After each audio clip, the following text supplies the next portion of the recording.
So, hello mga ka-idol. So, ngayon itatry na natin tong in-order natin sa online na yan. Kung gusto nyong bumili mga ka-idol, yung price nito halos 1,000 na, dos na lang, 1,000 na siya. Pero maganda naman. So, ito siya. Ayan. Ito yung niya, nakakonect dito sa may Type-C charger. Ayan siya. So, itatry natin yung reverb. May reverb to. So, ito yung reverb niya. Saan ba yung reverb niya? Ito yata. Try ko nga. Ito. Ito nga yung reverb niya. So ito try natin, no? Sa kanta.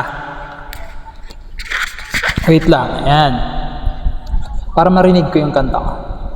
Ayun, ayan. Tapos, syempre kakantahan natin ng sa gitara. Maganda ba? So ayun, may lyrics ako kasi hindi ko alam kung anong ikakanta ko. So ito na lang. Tatry natin kung maganda ba siya. Pare, mahal mo raw ako, yan ang sabi mo raw nang minsan ay malasing tayo. Hindi kita sinisisi, galit ay wala ako. Pare, pag-usapan natin to. Pare, ako raw ang iyong gusto. Yan ba ang lihim na sa akin sasabihin mo?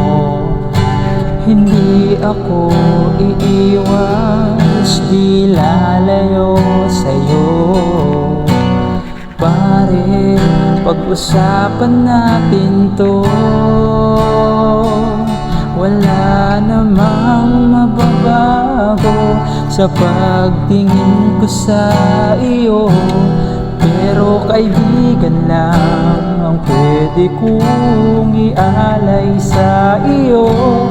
At kung higit pa ron, pasensya na di ko makakaya. Pare, kaibigan lang kita, hindi mailang lagi mong... Ayun na, naputol. So ayun lang mga ka-idol, no? Mukhang maganda siguro ito pang cover. Ayan, no? Grabe, sulit siya mga ka-idol. Ayun, grabe, galing. So ito pala mga ka-idol, ayan, no? I-tutorial ko to. Sana magustuhan nyo and goodbye!